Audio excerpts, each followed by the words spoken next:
Breaking చూస్తున్నాం. గాజు glass symbol పై జనసేన పార్టీకి ఏపీ హైకోర్టులో నిరాశ ఎదురైంది. గాజు గ్లాసు గుర్తు స్వతంత్ర అభ్యర్థులకు కేటాయించడాన్ని సవాల్ చేస్తూ హైకోర్టులో పిటిషన్ దాఖలు చేసింది జనసేన. ఆ పిటిషన్ పై నిన్న ఈ రోజు కూడా వాదనలు జరిగాయి. అయితే నిన్న హైకోర్టును 24 గంటల సమయం కోరిన ఎన్నికల కమిషన్ ఈ రోజు కీలక విషయాలను వెల్లడించింది. జనసేన పార్టీ పోటీ చేస్తున్న 21 అసెంబ్లీ స్థానాల పరిధిలో ఉన్న పార్లమెంట్ స్థానాల్లో గాజు గ్లాసు గుర్తును ఎంపీ అభ్యర్థులకు ఇవ్వబోమని స్పష్టం చేసింది ఈసీ. జనసేన పోటీ చేస్తున్న 2 పార్లమెంట్ స్థానాల పరిధిలో పోటీ చేస్తున్న అసెంబ్లీ స్థానాల్లోనూ స్వతంత్ర అభ్యర్థులకు గాజు గ్లాసు గుర్తు కేటాయించమని కోర్టుకు తెలిపింది ఎన్నికల కమిషన్. గుర్తింపు పొందని పార్టీలు స్వతంత్ర అభ్యర్థులకు ఇలా చేస్తామని పేర్కొంది ఎన్నికల కమిషన్. దీంతో జనసేన పార్టీ పోటీ చేస్తున్న స్థానాల్లో ఆ పార్టీకి కాస్త ఊరట లభించినట్లు అయినా మిగతా స్థానాల్లో మాత్రం జనసేన ఆశలపై నీళ్లు చల్లినట్లు అయింది.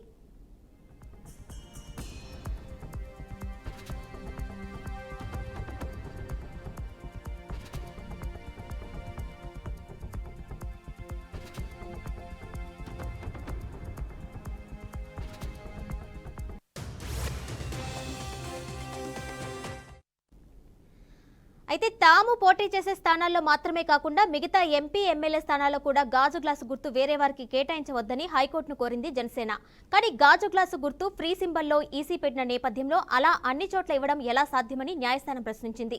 జనసేన పిటిషన్ డిస్పోజ్ చేసింది. ఎన్నికల కమిషన్ నిర్ణయంపై అభ్యంతరాలు ఉంటే వేరే పిటిషన్ వేసుకోవాలని సూచించింది ఏపీ హైకోర్టు. దీంతో జనసేన పార్టీకి హైకోర్టులో షాక్ తగిలినట్టయింది.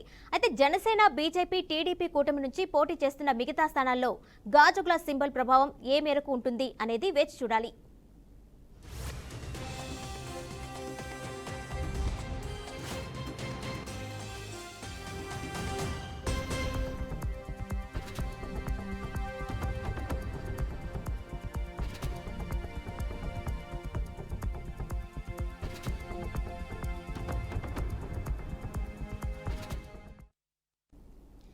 గాజు గ్లాసు సింబల్ పై జనసేన పార్టీకి ఏపీ హైకోర్టులో నిరాశ ఎదురైంది. గాజు గ్లాసు గుర్తు స్వతంత్ర అభ్యర్థులకు కేటాయించడాన్ని సవాల్ చేస్తూ హైకోర్టులో పిటిషన్ దాఖలు చేసింది జనసేన.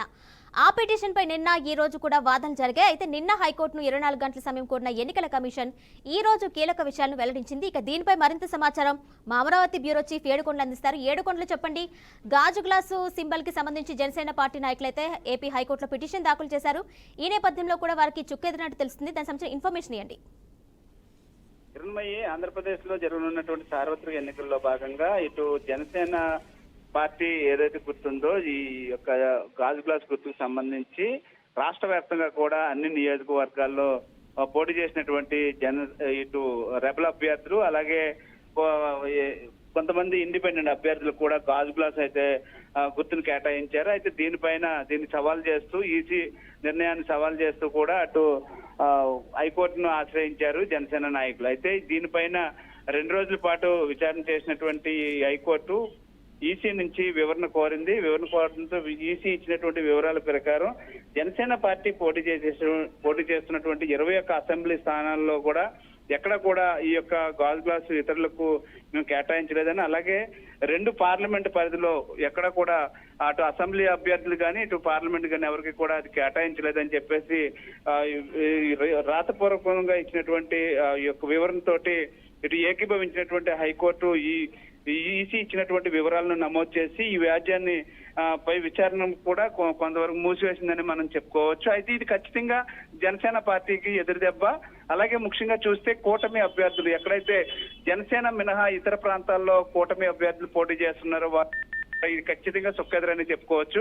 ఖచ్చితంగా అక్కడ గాజు గ్లాసు ప్రభావం అయితే ఖచ్చితంగా చూపిస్తుంది. కొంతవరకు క్రాస్ ఓటింగ్ పడేటువంటి అవకాశం ఉంది. ఇప్పటికే గాజు గ్లాసు ప్రభావం ఏదైతే రాష్ట్ర వ్యాప్తంగా కూడా ఇటు పవన్ కళ్యాణ్ పర్యటన చేయడం ఖచ్చితంగా ఈసారి నాకు అందరూ ఓటేయాలంటూ కూడా గతంలోంచి కూడా మత్స్యకార భరోసా యాత్రలు కానీ రైతు భరోసా యాత్రలు కానీ ఇవన్నీ నిర్వహించారు. రాష్ట్ర వ్యాప్తంగా కూడా నిర్వహించారు. కాబట్టి ఇప్పుడు ఆయన 21 స్థానాల్లో పోటీ చేస్తున్నారు. కానీ 21 స్థానాలు మినహా మిగిలిన చోట్ల అన్ని చోట్ల కూడా గాజు గ్లాసు గుర్తు కేటాయించడంతో ఇప్పుడు అక్కడ ఉండేటువంటి కూటమి అభ్యర్థులు ఎవరైతే ఉన్నారో బీజేపీ, టీడీపీ అభ్యర్థులకు వెళ్ళవలసినటువంటి ఓట్లు ఇప్పుడు గాజు గ్లాస్ మీద ఖచ్చితంగా పడతాయనేది మాత్రం ఇప్పుడు తేటతెల్లమైంది. దీంతో ఇప్పుడు కూటమి అభ్యర్థులు అయితే మాత్రం తలలు పట్టుకున్నటువంటి పరిస్థితి కనిపిస్తుంది. ఇటు ఈసీ ఇచ్చినటువంటి ఈ యొక్క గాజు గ్లాస్ ను సవాల్ చేసినటువంటి ఈ యొక్క జనసేనకు హైకోర్టులో కూడా చుక్కెదురైంది. ఈసీ ఇచ్చినటువంటి రాతపూర్వకమైనటువంటి వివరణకు అటు హైకోర్టు ఏకీభవించడంతో ఈ కేసు అయితే ప్రస్తుతానికైతే ముగిసింది. Kiranmayi, right Edukondalu, thank you.